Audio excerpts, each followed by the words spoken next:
Hello everyone, कैसे हो आप सब? ठीक। I hope all are safe at home. Welcome to Saloni की पाठशाला। आज मैं आपको सोशल साइंस हिस्ट्री का चैप्टर फर्स्ट का सेकंड पार्ट पढ़ाऊंगी, मेजर हिस्टोरिकल डेवलपमेंट्स। आप लोगों को अच्छे से समझ आ जाए इसलिए मैं बहुत इजी लैंग्वेज का यूज़ कर रही हूँ। हमारे साथ जुड़े रहने के लिए हमारे चैनल को लाइक सब्सक्राइब करना ना भूलें और घंटी भी ज़रूर दबाएं और हमारे वीडियो को शेयर ज़रूर करें ताकि खुद पढ़ें और अपने दोस्तों को भी पढ़ाएं। तो चलो टॉपिक पे आते हैं।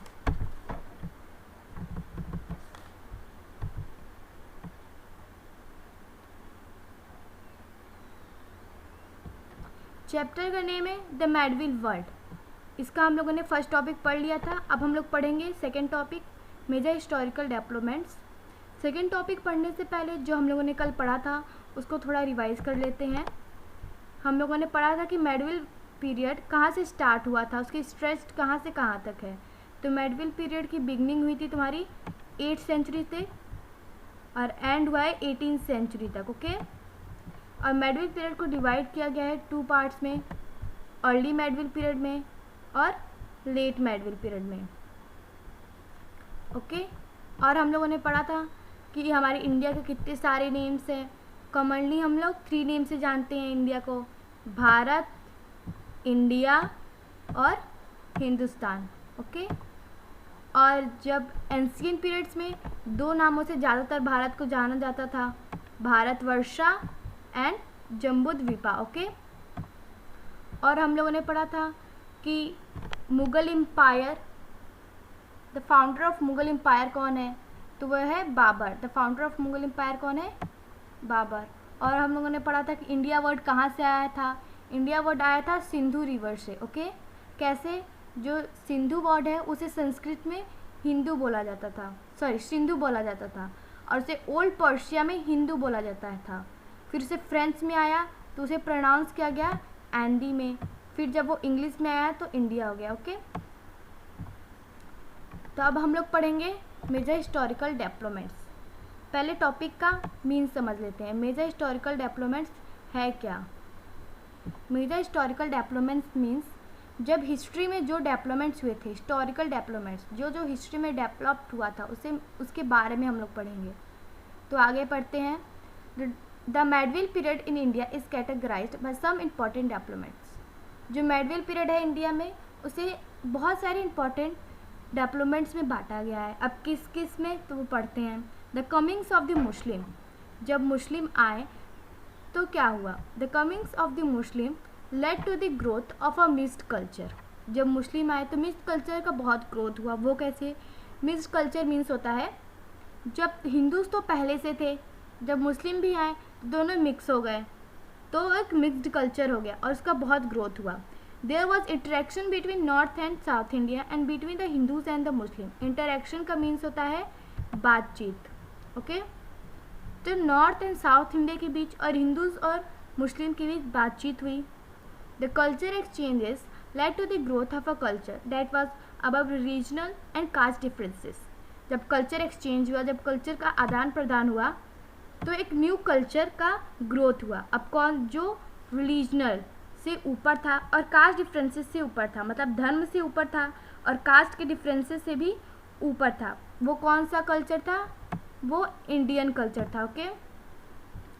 The Muslim dynasties, particularly the Mughals, provided many centuries of the political stability to the country. This led to an increase in trade and rapid growth of the towns and cities. जब मुस्लिम डायनेसिटीज़ जो थे, जब मुग़ल शासक थे, हमारे India पे बहुत सालों तक राज किए थे, मैनी सेंचुरी तक उनकी पॉलिटिकल स्टेबिलिटी थी हमारी कंट्री पे। ओके। तो उससे क्या हुआ हमारी इंडिया को? जब वो राज कर रहे थे तो this led to an increase in trade. तो ट्रेड में बहुत ग्रोथ हुआ। ट्रेड मतलब व्यापार। जो हमारे देश का व्यापार था, एक्सटर्नल इम्पोर्ट था, उसमें बहुत ग्रोथ हुआ। और रैपिड ग्रोथ ऑफ टाउन्स और सिटीज़, और टाउन्स और सिटीज़ भी बहुत ग्रो हुए हैं। Trade led to a greater interaction between people from different parts of the world. India borrowed many things from the culture of other countries.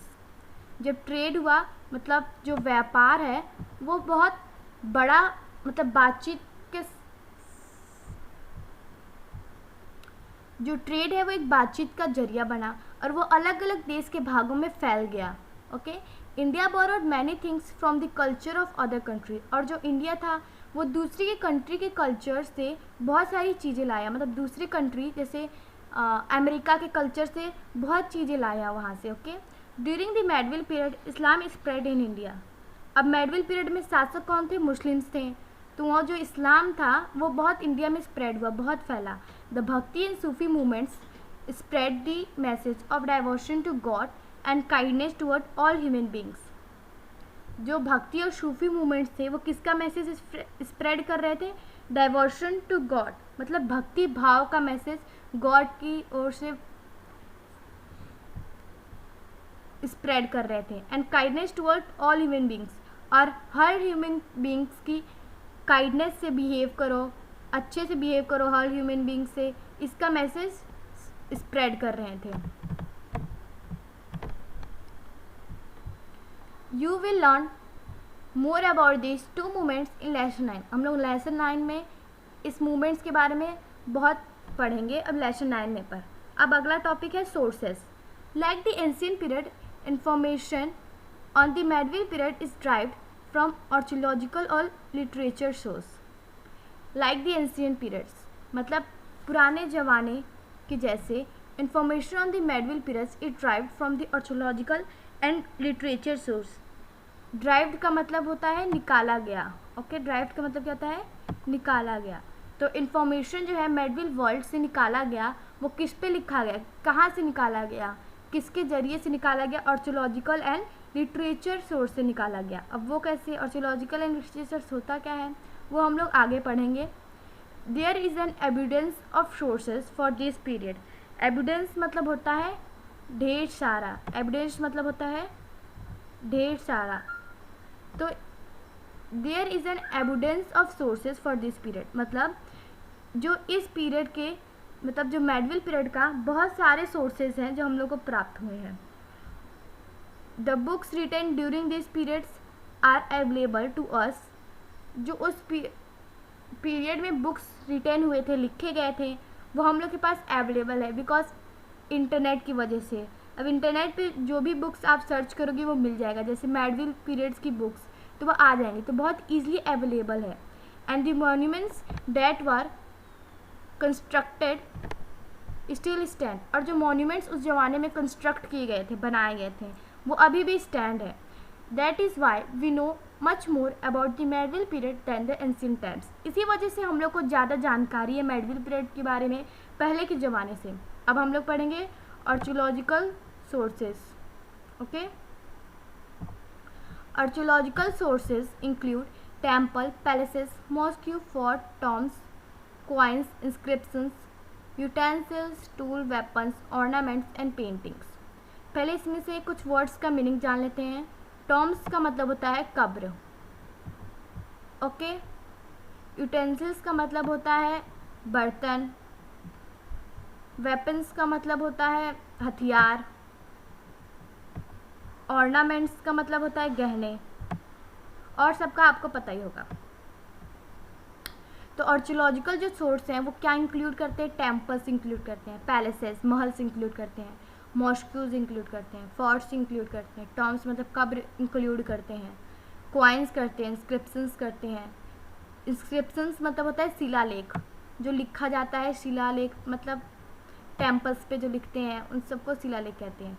Utensils, tools, weapons, ornaments मतलब गहने, and paintings archaeological resources include करते हैं। मतलब simple word में जो इन सब चीज़ों के ऊपर जो लिखा होता है, जैसे कॉइन्स के ऊपर लिखा जाता है, जो पैलेसेस के ऊपर जो इन्फॉर्मेशन लिखी जाती है, उसे आर्कियोलॉजिकल सोर्स कहते हैं। दे give us an idea of the political and social and economic history of the time.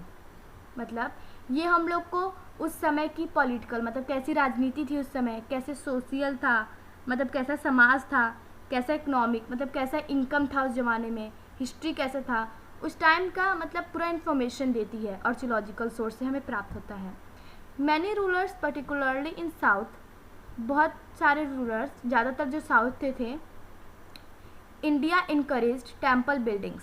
South India encourage temple buildings मतलब बहुत ज़्यादा रूलर्स और पर्टिकुलरली मतलब ज़्यादातर जो साउथ इंडिया के रूलर थे वो टेम्पल्स बनवाना चाहते थे, बहुत ज़्यादा था, बहुत उनके अंदर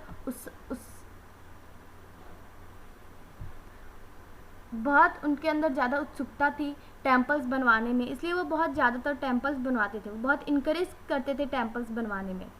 temples thus are a rich source of religious and a culture history. जो टेम्पल्स थे वो बहुत एक रिच सोर्स है religious and culture history. Religious मतलब धर्म एंड कल्चर मतलब हमारी संस्कृति का एक बहुत रिलीजियस सोर्स है, बहुत रिच सोर्स है।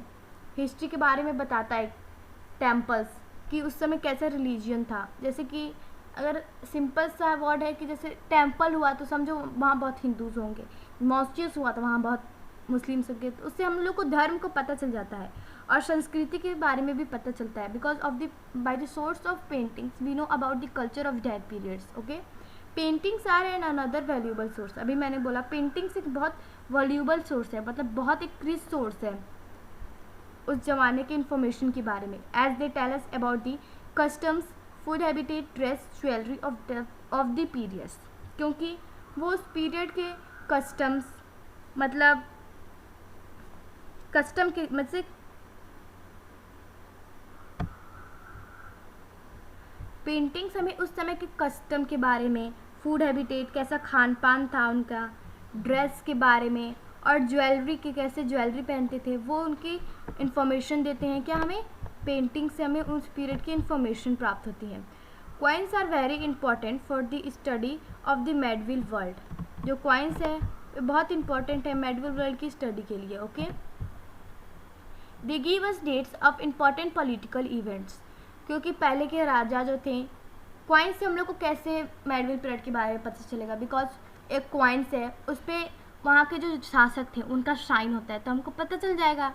वो लोग पॉलिटिकल इवेंट्स डेट्स इंपॉर्टेंट उस पर लिखवाते थे तो पता चल जाता था, इसलिए मोहर लगवाते थे, तो किस राजा का मोहर है कैसा है, तो उससे कॉइन से हम लोग को बहुत ज़्यादा इन्फॉर्मेशन मिलती थी मेडिवल पीरियड के बारे में। Okay, a book on coins titled, एक बुक भी लिखी गई थी कॉइन्स के ऊपर, कौन सा, उसका टाइटल था दरारिया परीक्षा।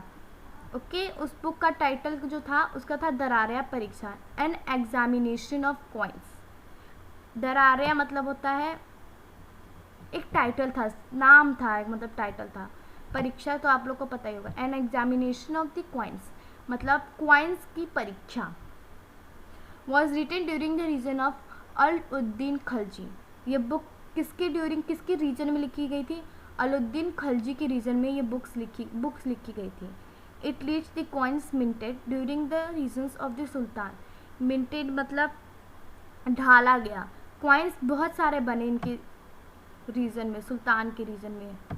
Okay, during the reign of sultan. Inscriptions from South India record proclamations by kings and gifts to temples and lord man.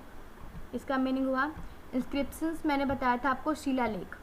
जो शिलालेख था जो साउथ इंडिया के किंग्स थे, ओके, उन्होंने घोषणा की कि वो जो शिलालेख था वो गिफ्ट देते थे टेम्पल्स को और लॉर्ड मैन्स को। Okay, some of these inscriptions are recorded on copper plates. जो इंस्क्रिप्शंस थे, शिलालेख थे, वो कुछ शिलालेख कॉपर के प्लेट्स पे लिखे जाते थे, कॉपर के पत्तों टाइप का था प्लेट्स, उस पे लिखे जाते थे। And some are inscribed on temple walls, और सम मतलब थोड़े बहुत टेम्पल के वॉल पे भी लिखे जाते थे। वाई डिड द किंग, अब थिंक एंड आंसर है, उसको भी हम लोग सॉल्व कर लेते हैं। Why did the kings have inscriptions carved on copper plates and temple walls? Because we know that कि in that period papers are not available easily. वो इन सिंपल वर्ड पेपर बना ही नहीं था उस पीरियड्स में, तो इसलिए वॉल्स पे लिखे जाते थे, कॉपर प्लेट्स पे लिखे जाते थे। ओके, अब पढ़ेंगे हम लोग थर्ड टॉपिक क्या है हम लोग का, लिटरेटरी सोर्सेज। अभी हम लोग यहाँ पे पढ़ा था ना कि जो मेडिवल वर्ल्ड है उसके बारे में हम लोग को इन्फॉर्मेशन, उसके सोर्सेज दो सोर्सेज से हम लोग को मिलते हैं। एक तो आर्कियोलॉजिकल से, मतलब पत्थरों पे जो लिखे होते हैं, टेम्पल्स की वॉल्स पे लिखे रहते हैं, वहाँ से प्राप्त होता है। अब लिटरेचर सोर्स प्राप्त होता है, वो कैसे, चलो पढ़ते हैं। लिटरेटरी सोर्स क्या होता है? Written records of the medieval period are found in plenty. मतलब जो रिटेन रिकॉर्ड्स मतलब जो लिखी हुई रिकॉर्ड्स हम लोग को प्राप्त होते हैं किस पे, प्लेंटी मतलब पेड़ के छालों से। ओके, जो पेड़ के छाले थे, पहले तो पेपर अवेलेबल था नहीं, तो पेड़ के छालों पे ही लिखे जाते थे। Okay, written records. Paper was easily available during this period, और इस पीरियड में पेपर बहुत ईजिली अवेलेबल है। सबके घर पे पेपर्स होंगे, कॉपीज बुक्स होती हैं, सब पेपर से ही होती हैं। Okay, therefore most writing of this periods is on paper. इसीलिए ज़्यादातर राइटिंग जो होती है इस पीरियड की पेपर ही पे होती है। Okay, literary source include chronicles of court historians. Okay, chronicle मतलब होता है इतिहास। जो लिटरेचरी सोर्स वो इंक्लूड क्या करता है, इतिहास करता है। कोर्ट हिस्टोरियंस मतलब अदालत के हिस्टोरियन से, इतिहासकारों का हिस्ट्री इंक्लूड करता है। बायोग्राफिक्स करता है। ऑटोबायोग्राफिक का मतलब होता है आत्मकथा। ऑटो मतलब आत्म और बायोग्राफिक्स मतलब कथा। फारमंस का मतलब होता है फरमान। ओके, ये फरमांस लिखा है, सॉरी फरमांस लिखा है। एंड क्रॉसपोंडेंस, इसका मतलब होता है लेटर्स। यहाँ लिखा भी है ब्रैकेट में लेटर्स ऑफ द किंग्स, मतलब जो लेटर्स किंग्स को दिए जाते थे वो लिटरेचर सोर्स पे ही लिख के दिए जाते थे। Other court records such as those regarding justice and taxes and travel dues. इसमें ट्रैवल ड्यूज का मतलब समझ लेते हैं। ट्रैवल ड्यूज का मतलब होता है जो ट्रैवलर्स थे, मतलब जो पहले पुराने ज़माने में जो ट्रैवलर्स थे, जो ट्रैवल करते थे वन प्लेस से लेके अनदर प्लेस तक, उनको प्लेसेस की बहुत जानकारी थी, तो वो लोग बुक्स लिखा करते थे। ओके, जो ट्रैवल्स होते हैं, जो घूमते हैं एक जगह से एक जगह, तो उनको प्लेसेस के बारे में बहुत जानकारी होती है, तो वो उस पर बुक्स लिखा करते थे, उसे ही हम लोग ट्रैवल ड्यूज बोलते हैं। ओके, तो अदर कोर्ट रिकॉर्ड्स, अदर जो कोर्ट के रिकॉर्ड्स थे वो कौन कौन से थे, जैसे कि taxes, regarding justice and taxes थे, और ट्रैवल ड्यूज मतलब जो बुक्स लिखा करते थे ट्रैवलर्स। तो इस वीडियो में बस इतना ही। अगली वीडियो में आपको क्रॉनिकल्स के बारे में समझाऊंगी। मैं इस चैप्टर के क्वेश्चन आंसर एंड एक्सप्लेनेशन ख़त्म होने के बाद डिस्क्रिप्शन बॉक्स में सेंड कर दूंगी, और मैं क्वेश्चन आंसर एक्सप्लेनेशन की वीडियो अलग से बनाऊंगी। ओके, सो अगर टॉपिक से रिलेटेड कोई क्वेश्चन हो तो कमेंट बॉक्स में ज़रूर पूछें। ओके, फिर मिलेंगे अगली वीडियो में। कर दिखाओ कुछ ऐसा कि दुनिया करना चाहे आपके जैसा। Thank you.